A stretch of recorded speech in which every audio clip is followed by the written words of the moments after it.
Mas também Jesus, mas diretamente a quem? Qual é o protótipo? Qual é a referência que ele tem?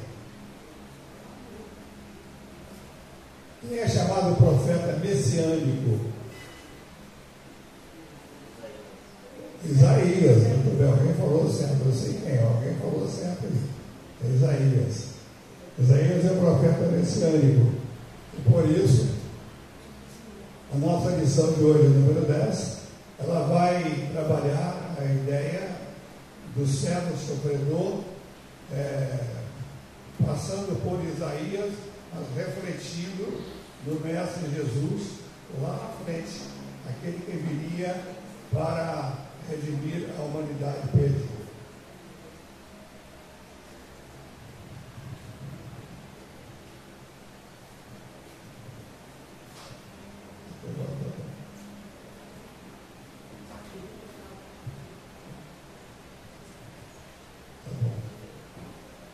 Isso.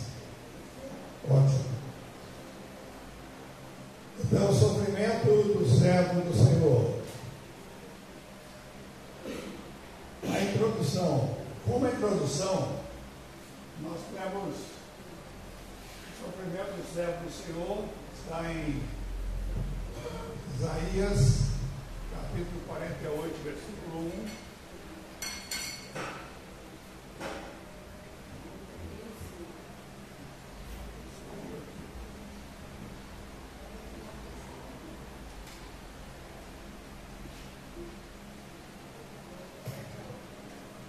Oi, tá bom.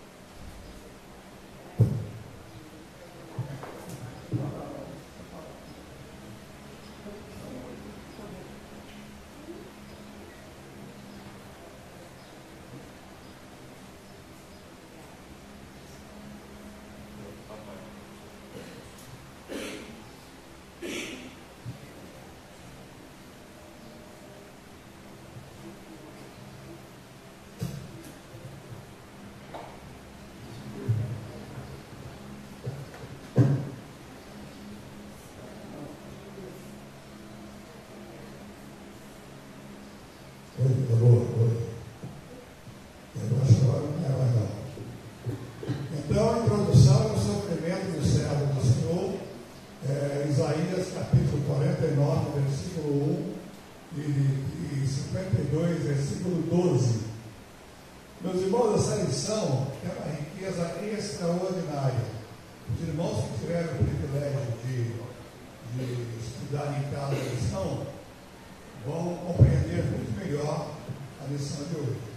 Então, eu sempre lembro os irmãos, recomendo os irmãos de dar uma lida em casa, pelo menos umas 2 lidas da semana, para tomar conhecimento dessa aplicação. E esse texto é muito profundo. E o autor da lição começa dizendo que há uma frase marcante do filme Batman, o Cavaleiro das Trevas, dita pelo personagem Harvey Dent. Você morre como herói ou vive o bastante para se tornar vilão. Essa afirmação, embora vinda de um contraste fictício, melhora uma. Aqui está melhor.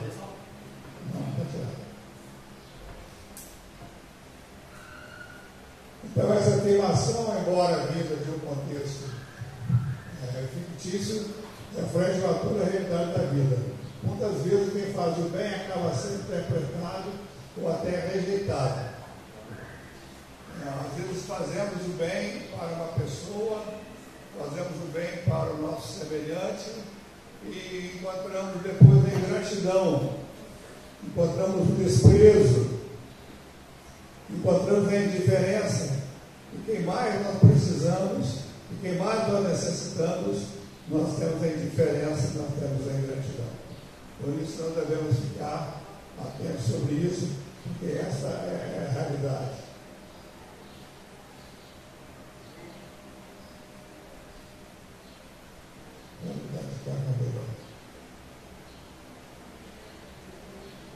O enredo do filme mostra um homem íntegro e justo.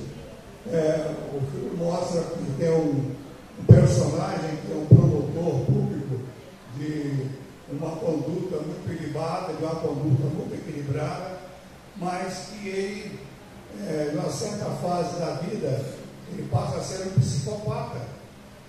Estou vendo alguns irmãos acompanhando a lição aí, para acompanhar a lição aqui também.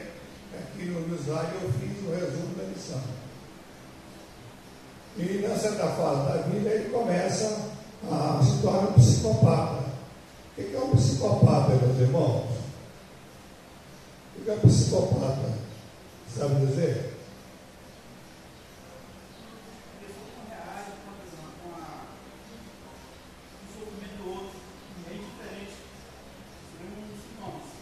É isso mesmo.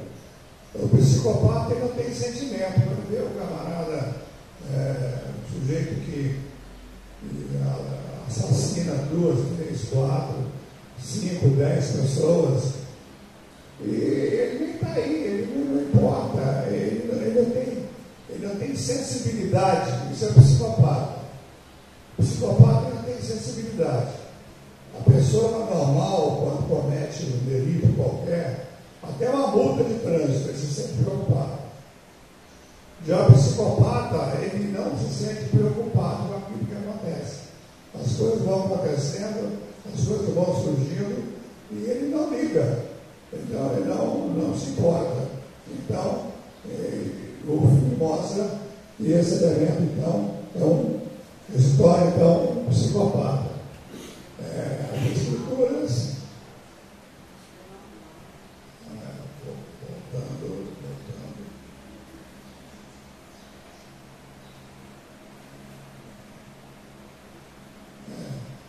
Isso aí acontece quando nós tratamos bem uma pessoa, cuidamos de uma pessoa, quando nós amamos, fazemos o possível para uma pessoa, e depois essa pessoa nos dá as costas.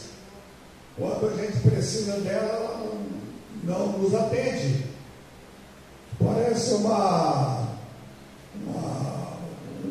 um gesto contrário àquilo que nós fazemos.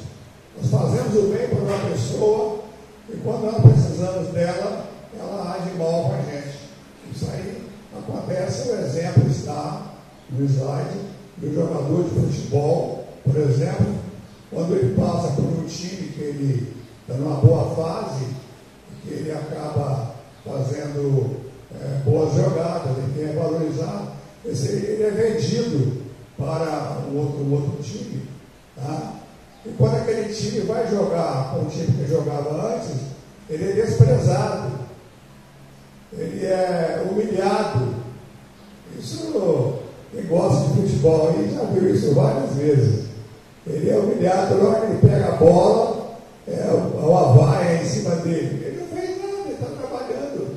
O serviço dele, o emprego dele é aquele.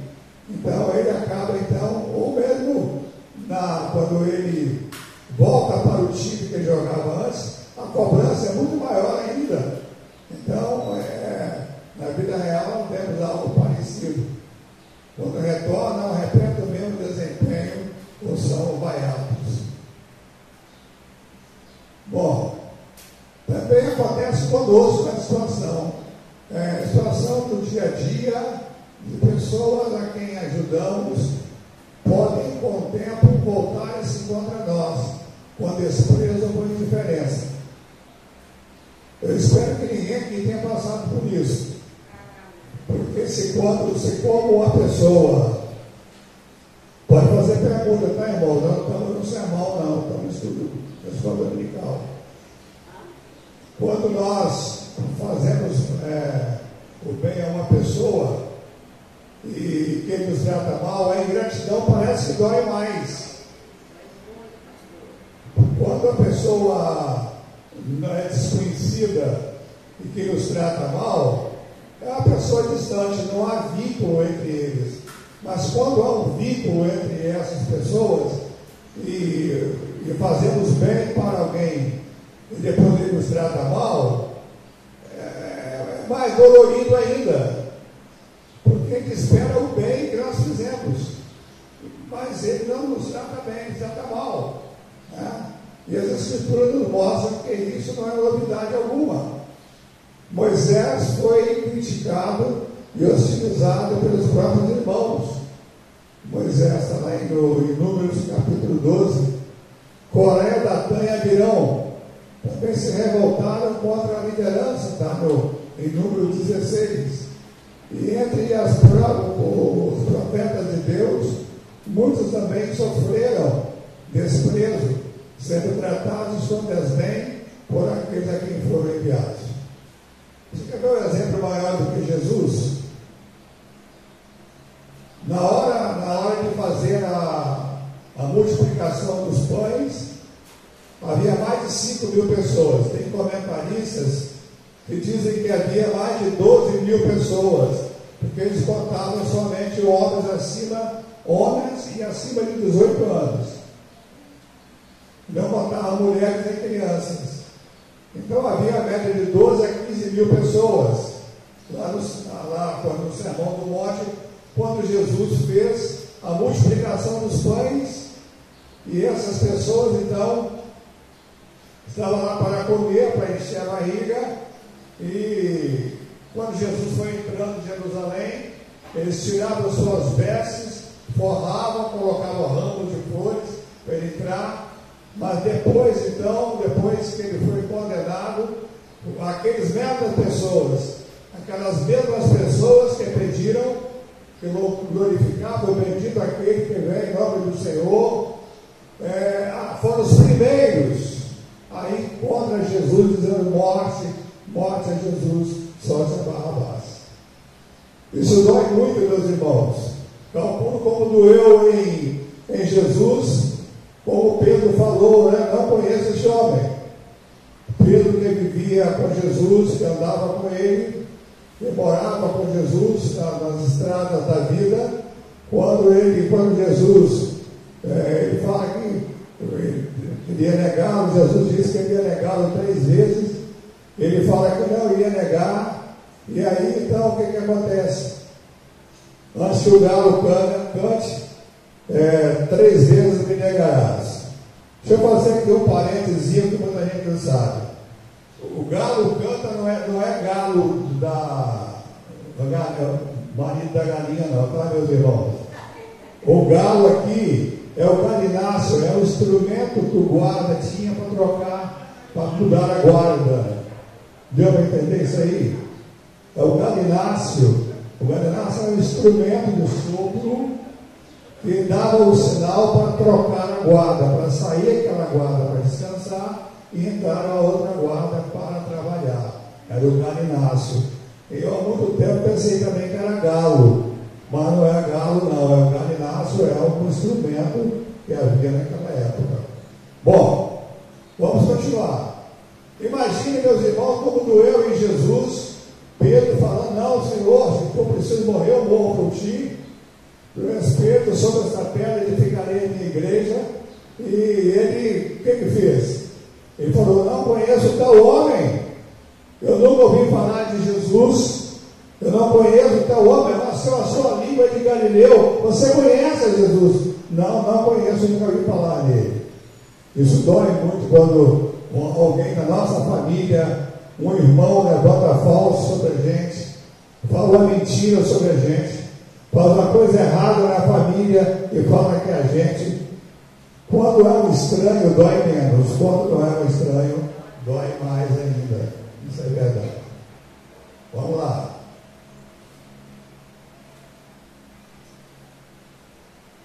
Isaías é um desses exemplos. Ele é apresentado no capítulo 12 como servo do Senhor. E reaparece no capítulo 49, descrevendo sua missão e salvar o povo e sua decepção com a resposta hostil a quem recebe. Eu acho melhor eu eliminar ele daqui, porque minha vista não está boa. Então, meus irmãos, o servo de Deus experimenta a dor da rejeição. A dor da rejeição. Eu espero que nenhum de nós aqui tenhamos passado por isso, mas eu acho que é difícil. Eu acho que é difícil encontrar um aqui que nunca sofreu a dor da rejeição. Não é verdade? Eu acho que é difícil. Bom, o servo de Deus, ele experimenta a dor da rejeição, mas continua o quê? Fiel à missão de que o Senhor lhe confiou. Assim, nessa lição, aprenderemos que o sofrimento do servo do Senhor não é sinal de fracasso, mas parte do chamado divino. Sofrer por amor e fidelidade a Deus é seguir os passos do próprio Cristo, o servo sofredor por excelência. Dizem que Pedro, quando foi crucificado, a Bíblia não traz isso, tá, meus irmãos? Só quero lembrar que não está escrito na Bíblia isso. Que Pedro pediu para ser crucificado de cabeça para baixo, porque não era digno de ser crucificado da maneira em pé na cruz, como Jesus foi crucificado. Morrer por Cristo é uma glória. Olha como Estevão, na hora de morrer, Estevão disse, quando muitas pessoas xingam, esbravejam, entram em agonia, e na hora que as pedras vinham em todas as direções para atingir Estevão, uma multidão, cada um jogando uma pedra, que naquela época ele levava a pessoa para um lugar deserto, e jogava a pedra, e a pedra já fazia um túmulo, a pessoa já ficava enterrada pela pedra. E naquela hora, então, o que Estevão vai dizer? Né? Estevão vai dizer: e eis que vejo os céus abertos.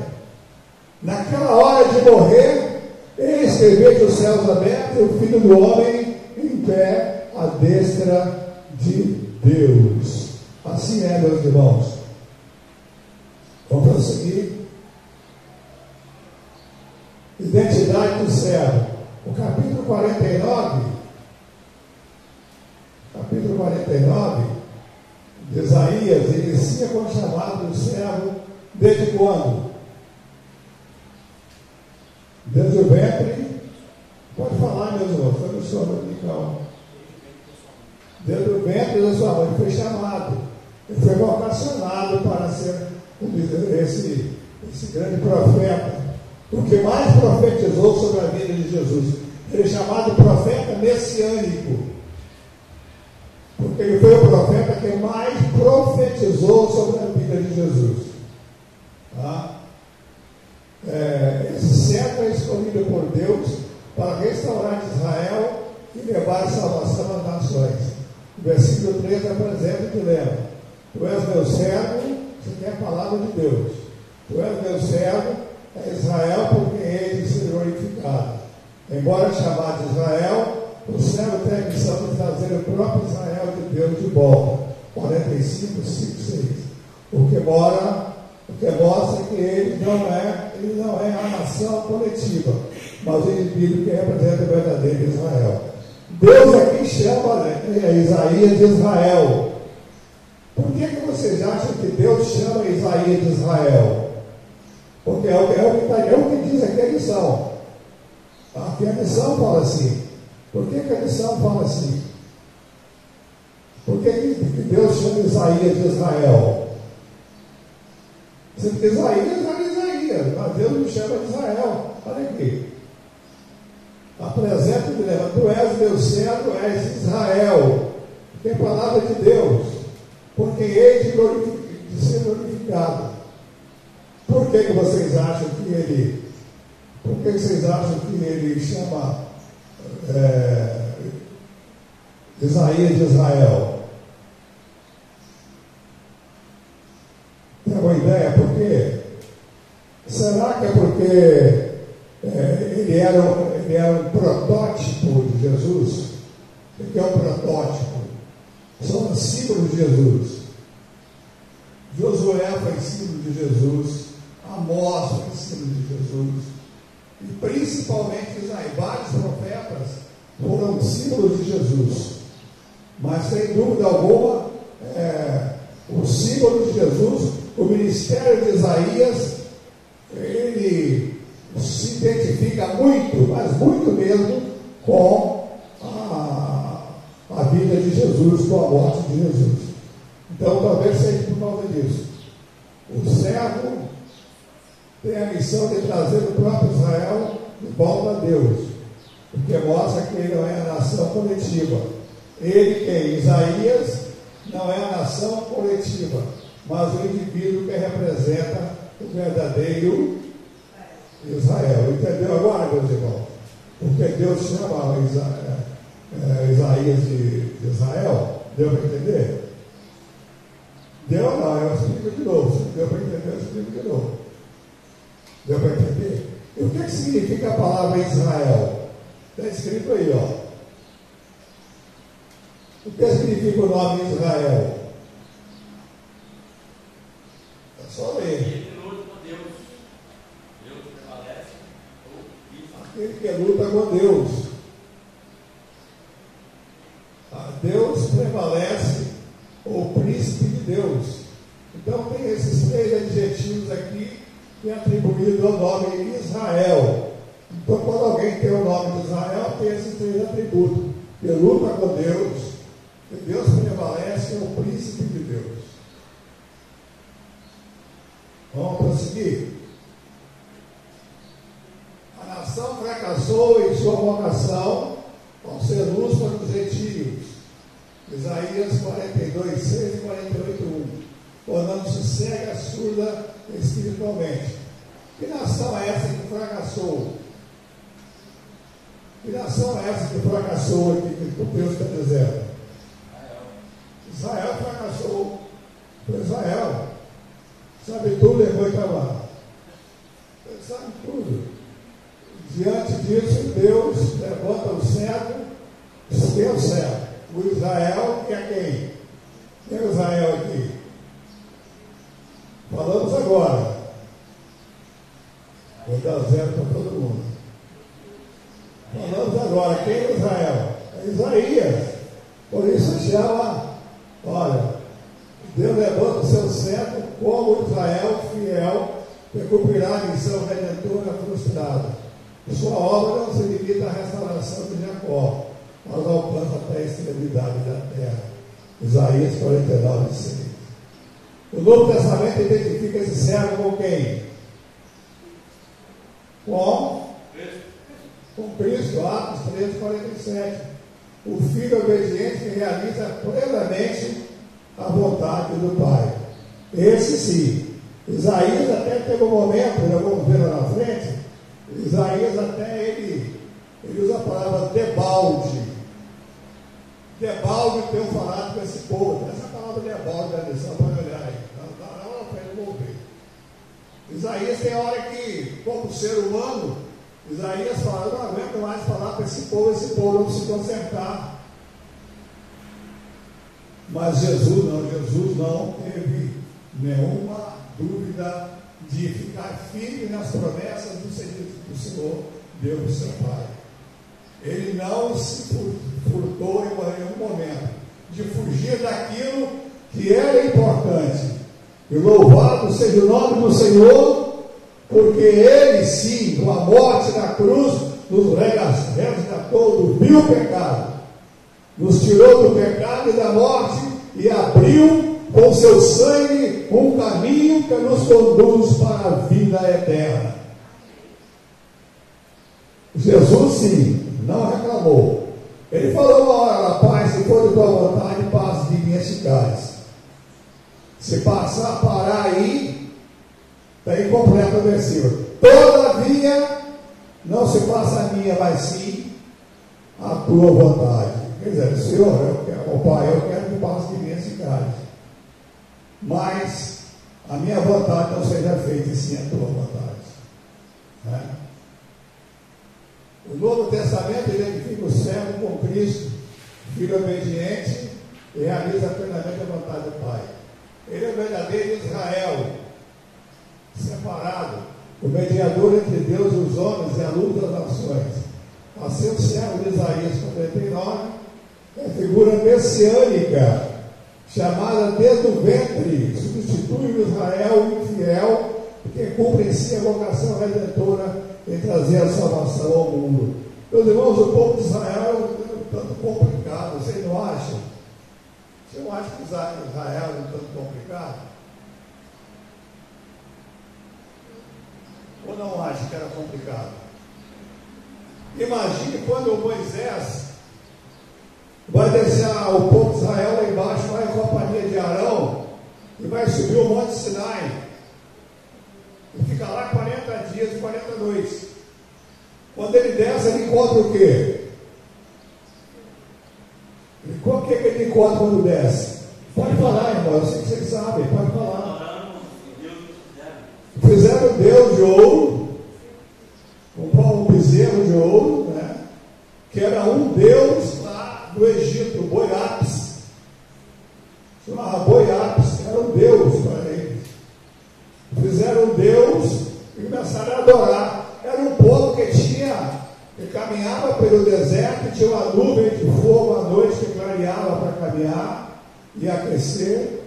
A nuvem não, labaredas de fogo para aquecer e iluminar. Tinha também uma nuvem que cobria o sol para esquentar e eles caminhavam. Seus sapatos não se gastavam. Olha aí, os sapatos não gastavam, a roupa não gastava, comida não lhe faltava, bebida não lhe faltava, e esse povo vai construir um bezerro de ouro. Eu acho que o povo era muito complicado, esse povo de Israel. Depois de 400 anos do Egito, eu acho que eles ficaram meio assim, deve ser, os egípcios devem estar com a razão e tal, e chegaram a se arrepender, e falou, se for Moisés, se fizesse aqui para nos matar de fome, queriam voltar para as panelas de alho lá de Faraó. Né? Aí vamos lá. Ele é verdadeiro Israel, mediador de Deus, a luta das nações, assim servo de Isaías 49, é a figura messiânica. Falei que o Isaías é o chamado profeta messiânico, e é o profeta que mais profetizou a vinda de Jesus, o profeta messiânico. Chamado desde o ventre, substituiu Israel infiel, cumpre em si a vocação redentora e trazer a salvação ao mundo. Segundo a humilhação do servo, Isaías 49, 2 a 7. Gostaria que alguém lesse para nós, porque é muito interessante. Está aqui marcado, 2 a 7. Quem quer ler? Isaías 49, 2 a 7. Fez a minha boca como uma espada, aguda, na sombra da sua mão me escondeu. Fez-me como uma flecha polida e me guardou na sua algata. E me disse, tu és o meu servo, és Israel, por quem hei de ser glorificado. Eu mesmo disse, debalde tenho trabalhado inútil e vanamente, gastei as minhas forças, todavia, o meu direito está perante o Senhor, a minha recompensa perante o meu Deus. Mas agora diz o Senhor, que me formou desde o ventre para ser seu servo, para que torne a trazer Jacó e para reunir Israel a ele, porque eu sou glorificado perante o Senhor, e o meu Deus é a minha força. Sim, diz ele, pouco é o seres meu servo, para restaurares a tribo de Jacó e tornares a trazer os remanescentes de Israel. Também te dei como luz para os gentios, para seres a minha salvação até a extremidade da terra.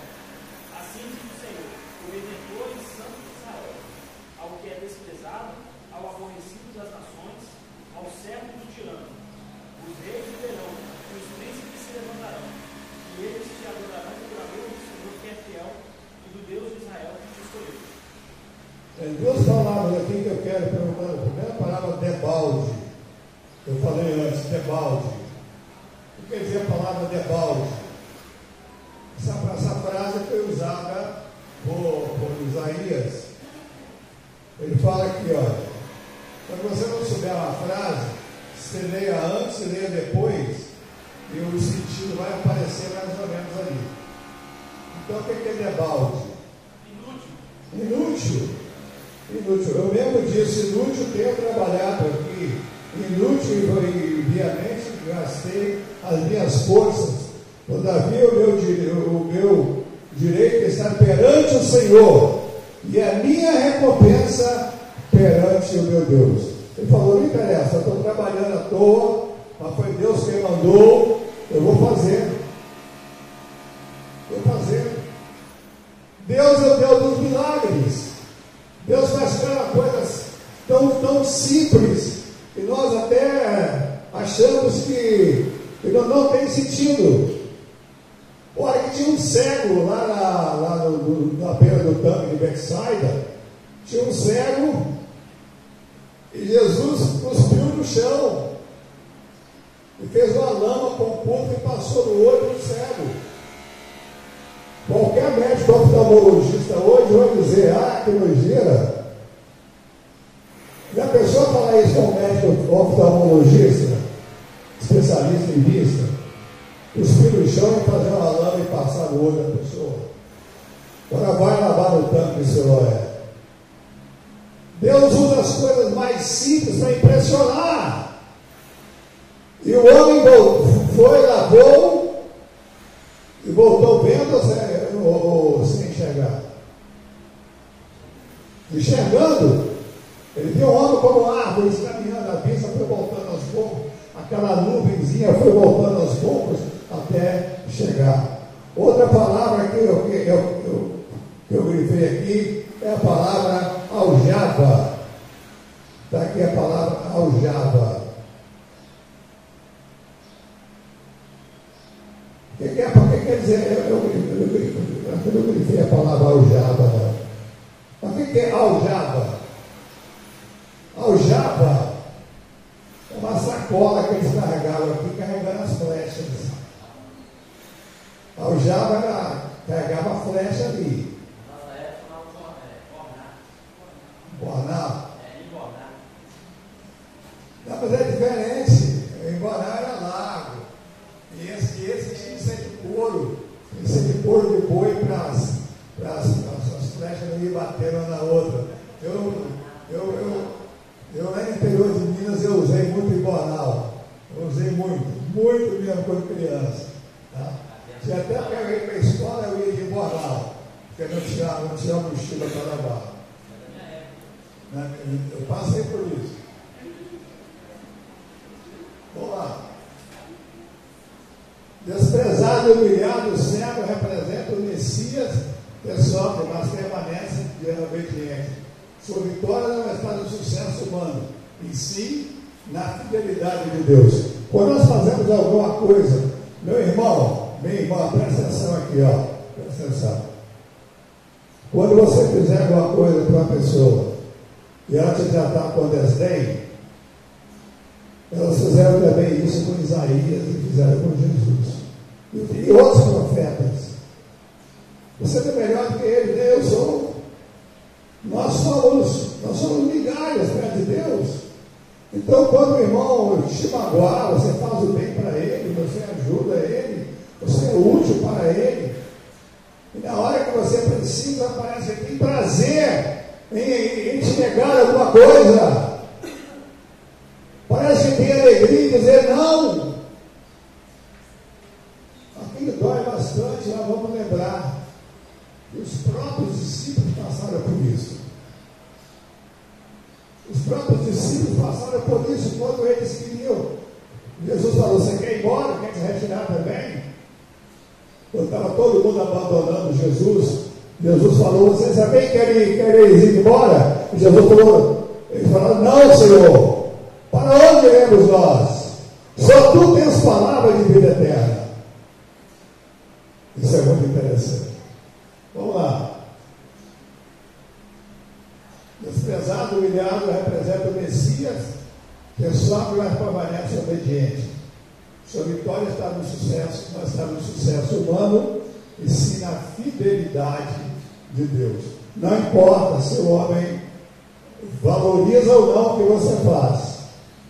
Importa para Deus. Para Deus importa, e digo muito, muito mesmo. Então não fique triste com isso. Lição: o servo fiel deve perseverar, mesmo quando não vê resultados, confiando que é Deus quem recompensa e exalta a seu tempo. Na época exata, Deus vai recompensar aqueles que precisam da sua bênção. Vamos continuar, meus irmãos. Alguma pergunta? Alguma pergunta aí, meus irmãos? Vamos lá para a terceira humilhação.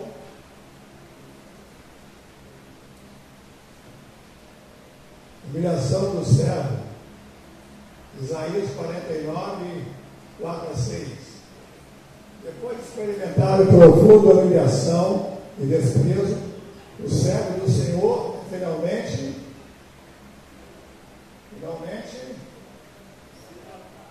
exaltado. Isaías, que representa o servo nesse contexto, expressa em seu coração um sentimento de frustração diante de uma missão que, aos olhos humanos, parecia fracassar. Aí ele fala: tenho trabalhado debalde, em vão, inutilmente gastei minhas forças. Ele fala com relação ao povo de Israel. Isaías 49, 4. No entanto, ele reconhece que sua recompensa está no Senhor, pois é diante de Deus e não dos homens que o valor do servo é medido. É diante do Senhor. O profeta compreende que a avaliação divina é diferente da avaliação humana, e nem poderia ser igual. A avaliação humana é diferente da avaliação de Deus. Aquilo que o mundo chama de fracasso, Deus transforma em glória. Graças a Deus. Aquilo que o homem há um fracasso. Meus irmãos, para que o cristianismo? Deixa eu ver as horas aqui. Eu gosto de trabalhar vendo as horas. Meus irmãos,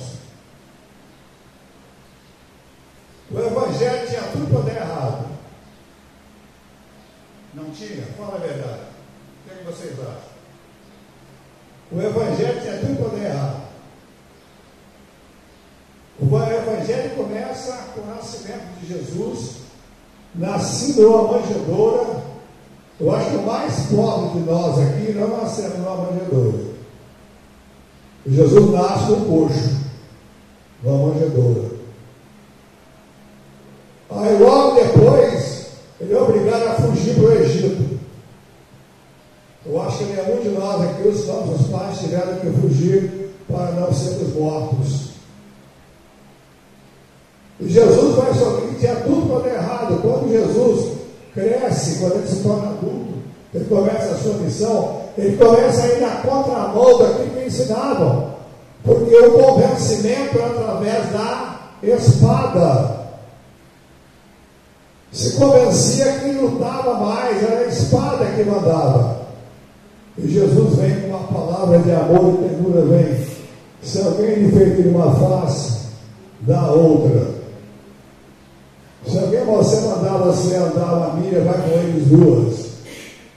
Esse dá uma face, dá outra. Se alguém lhe der uma face, dá outra. Não é literal, não. Deixa eu explicar direitinho, que não posso passar batido isso aqui, não. Vou chamar o Micael aqui na frente. Micael. Meu parceiro aí de montar o aparelho. Fica aqui na minha frente aqui. Assim. Não, para se proteger, não. Se alguém oferecer a face direita, os irmãos podem ver que lá em Mateus está assim: se alguém oferecer a face direita, dá também a esquerda. Olha, se Micael for me bater com a mão direita, ele vai bater do meu lado. Pode falar. Esquerdo. A não ser que seja canhoto, tem apenas 10% do povo é canhoto. E se ele for bater com a mão esquerda, ele vai demorar, porque ele tem a mesma destreza. Dá tempo para o meu afastar. Mas vamos ser que seja o contrário. Eu vou bater no rosto, eu vou te bater, vamos ficar tranquilo. Eu vou Enquanto que Jesus falou, se alguém te bater na face direita, Jesus está dizendo o seguinte: se alguém te bater com as costas da mão, já tinha pensado nisso? Se alguém te bater com as costas da mão, aí eu pego o lado direito, ó. Já tinha pensado nisso, meus irmãos? Se alguém te bater com as costas da mão, com uma forma de desprezo, com uma forma de renúncia, com uma maneira desprezível, bater, e ainda de uma maneira covarde, que eu estou discutindo, tá, não quer brigar com você, não, vou embora, e viro, e bate de uma vez por todo. O que acontece? Pega de surpresa. Se você for bater na hora, não pode levantar o braço, ele pode levantar o braço para se defender. Eu sairia correndo, eu não aguento correr, não, mas nessa hora eu amo força para correr. A força me atende. Então, entendeu? Quando Jesus falou, isso é literal. Mas obrigado, meu irmão. Foi de cobaia. Quando Jesus fala, se alguém bater numa face, pode botar na outra.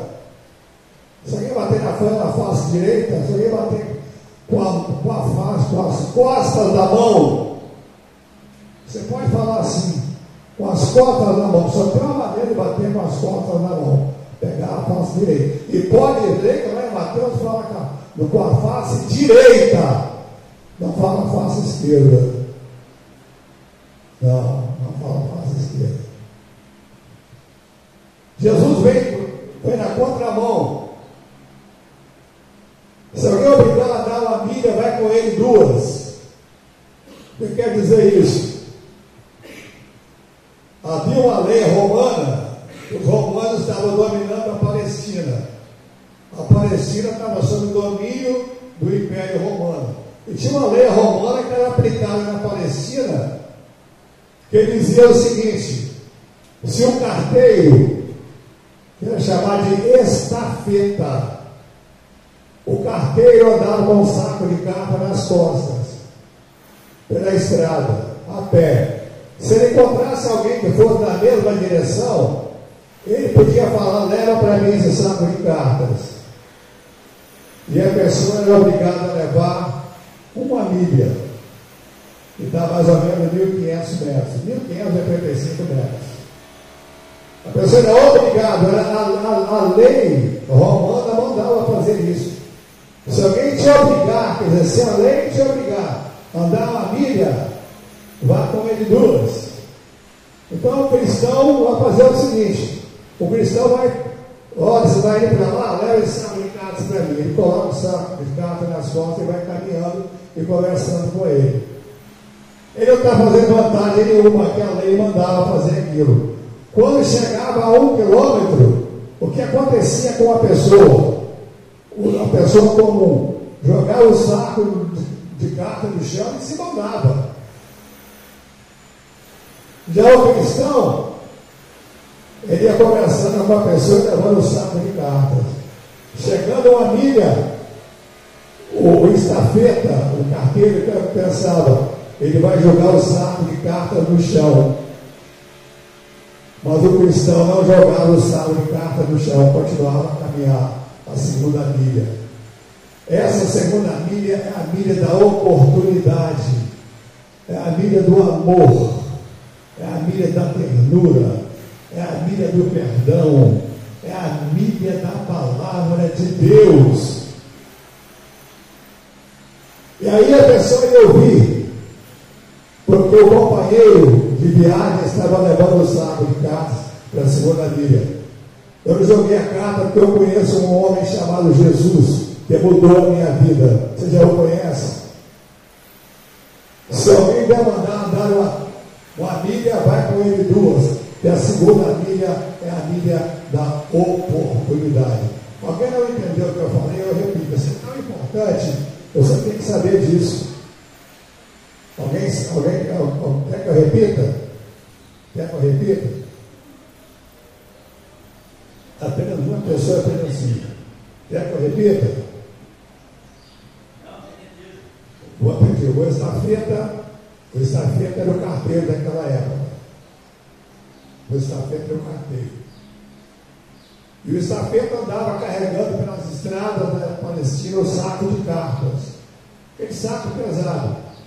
E quando encontrasse com alguém que fosse na mesma direção com ele, ele falava: leve esse saco de cartas para mim. E tinha uma lei romana que estava vigorando na Palestina, que a pessoa era obrigada a levar aquele saco de cartas nas costas para descansar o estafeta. Mas só podia andar 1.585 metros, que era a milha terrena. Então a pessoa pegava o saco de cartas, aborrecido, com raiva, irritado. Eu também estou cansado. E vai andando com a cara fechada. Quando chega a 1 milha, ele joga o saco de cartas no chão, não fala nada e vai embora. Vamos de novo.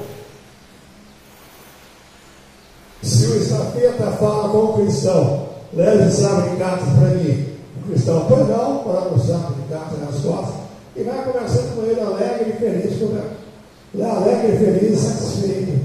Quando chega a 1 milha, ele não joga o saco de cartas no chão, ele continua caminhando.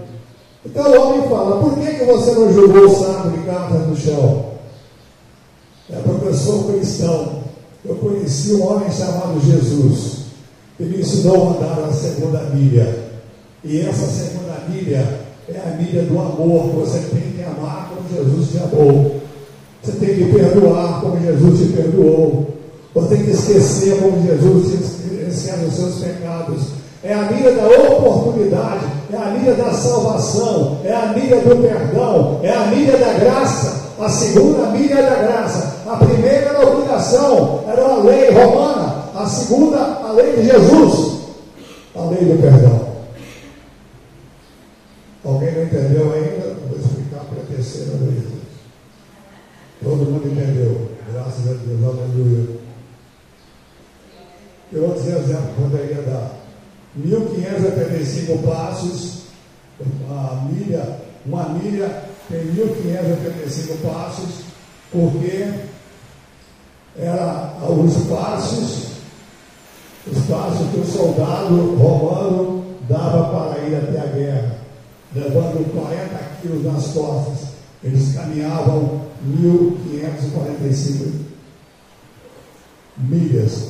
Tem a milha terrestre, tem a milha náutica no mar, tem a milha aérea, tem milha em todo quanto lugar, mas aqui é a milha terrestre. Meus irmãos, vamos continuar, que o tempo não nos espera, porque tem que demorar mais. Vocês estão gostando. Vamos lá. No versículo 5, o servo declara: eu sou glorificado perante o Senhor, e meu Deus é minha força. Essa comissão mostra a exaltação da graça divina, não mérito humano, não é do mérito humano. A recompensa é reconhecimento do servo como instrumento fiel e propósito de Deus. A confissão, a exaltação é uma mostra da graça e da bênção de Deus na nossa vida.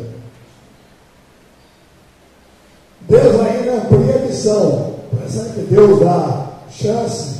Não, Deus aumenta a missão. Olha, Deus amplia a missão do servo, afirmando: sua tarefa não se limita à restauração de Israel. Ouve que sejas meu servo para restaurar as tribos de Jacó. Também te dei como luz para os gentios, para ser minha salvação até a extremidade da terra. Isaías 49:6. Assim a exaltação do servo ganha um alcance universal, revelando os desígnios redentores de Deus para todos os povos. Eu coloquei aqui tipologia de Cristo. Isaías é o tipo de Cristo. É aquele que morre. Como é que morreu Isaías? Você lembra? Não, ninguém lembra, ninguém estava lá. Eu sei, não preciso falar lá. Eu vou falar: pastor, eu não estava lá quando ele morreu, eu não sei. Mas alguém já leu como é que Isaías morreu? Cerrado ao meio. Cerrado ao meio. Isso é terrível, meus irmãos. Isaías é a tipologia de Cristo. Vamos embora. Estou quase terminando já. Essa profecia ensina seu pleno cumprimento com Cristo, o servo perfeito, o superior até a morte da sua exaltada pelo Pai acima de todo nós. Em Cristo serve a luz para as nações e salvação para todos que ele creem. Se comentar, isso aqui não, né? Em Cristo serve a luz para as nações e salvação para todos aqueles que creem. Como afirma Paulo, todo joelho se dobrará e toda língua confessará que Jesus Cristo é o Senhor, para a glória de Deus Pai. Filipenses, capítulo 2, versículo 1. Portanto, a exaltação do céu é o testemunho de que a obediência e o sacrifício nunca são em vão. Mesmo quando o mundo não reconhece, Deus vê, recompensa e glorifica aquele que cumpre com fidelidade a sua palavra. Mesmo que o mundo não reconheça, há um reconhecimento muito maior do que o do homem. Um reconhecimento muito maior. Um reconhecimento inteiramente glorificado. Que é o reconhecimento de quem? Fala Deus, fala. Deus acertaram. Todo mundo acertou. Mesmo que o homem não reconheça, Deus reconhece o esforço do homem. Quarto e último tópico. O servo do Senhor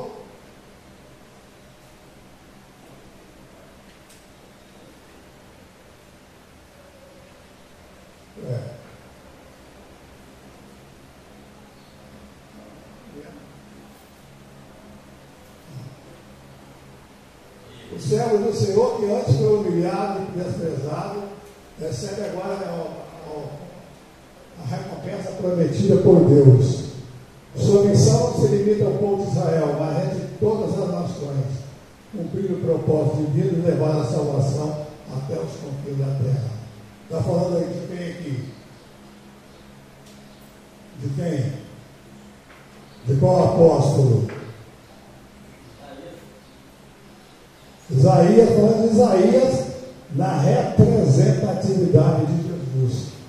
Assim como no antigo Êxodo, o Senhor libertou o seu povo do Egito quando viu de volta à terra prometida, ele agora anuncia um novo espiritual, um Êxodo espiritual, que todos os filhos e filhos de Deus serão reunidos em todas as partes do mundo.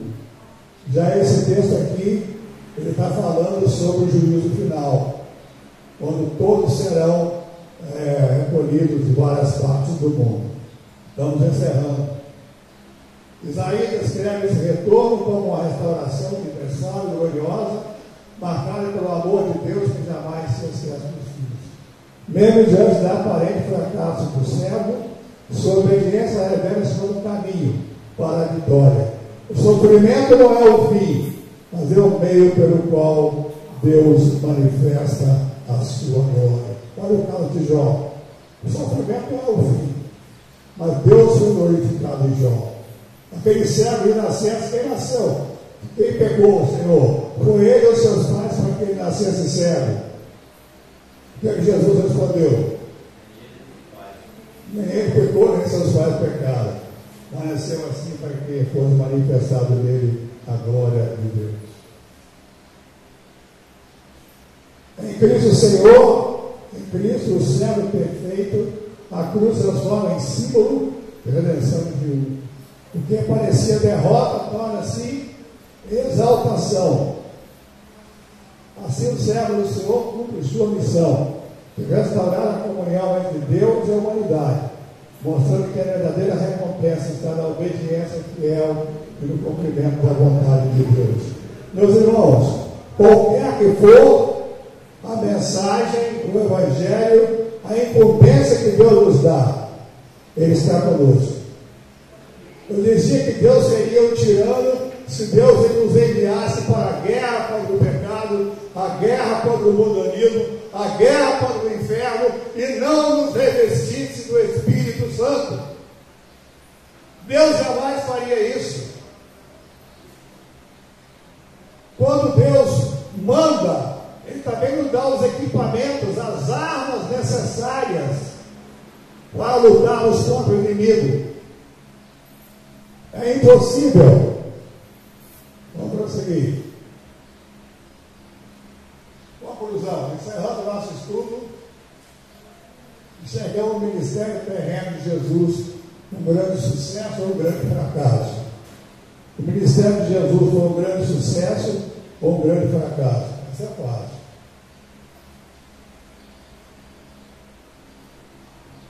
Ninguém sabe. Pode falar, irmão. Alguém falou sucesso, mentira. Pode falar. Sucesso mesmo. Sucesso.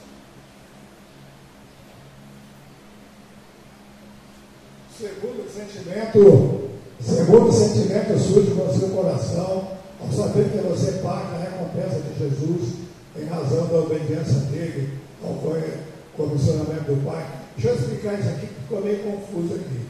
Como é que você se sente sabendo que você faz parte da missão de Jesus para com o Pai? Deu para entender?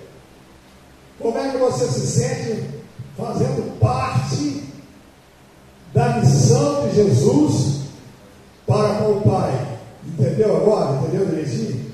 Como é que você se sente? Eu me sinto alegre e feliz. Eu me sinto alegre e feliz.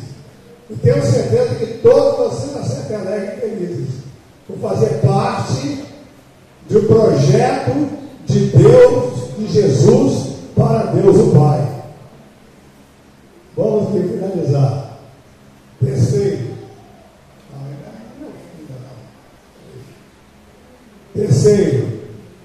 Planeje uma ação com seus colegas de classe para que vocês possam evangelizar algumas pessoas próximas da sua igreja. Converse com seu pastor sobre isso e peça orientação a ele. Bom, nós já temos aqui um curso de evangelismo. Basta agora colocar em prática e colocar em evangelização isso aqui. Tá bom? 10h28, já temos alguma pergunta ainda. Alguma pergunta ainda? Tem alguma pergunta? Lá sobre as milhas, lá, andar sobre as milhas. Se alguém mandar lá uma milha, vai com ele duas. Se alguém te bater na face direita, oferece a esquerda. Entendeu isso aí direitinho? Ficou claro isso aí ou não? Ficou claro essa parte? Se alguém te bater na face direita, só pode ser com a mão e com as costas na mão. Não pode ser. Você fizer assim. Isso é simbólico para uma nova caminhada com Cristo. Mais alguma pergunta mais? Olha, se eu fizer nenhuma pergunta, o senhor sabe isso. Tem alguma pergunta mais, meus irmãos? Temos 1 minuto. Tem 1 minuto ainda.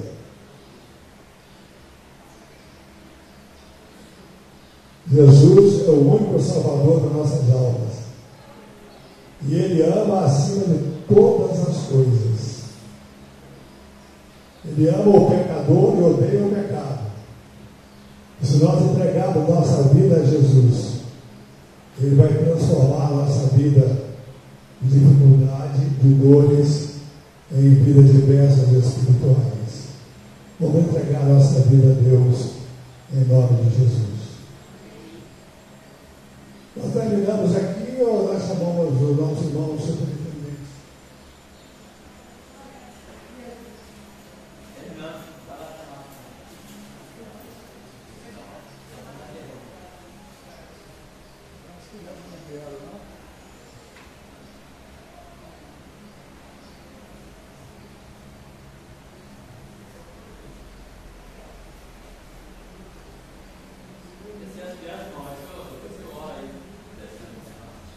Oi.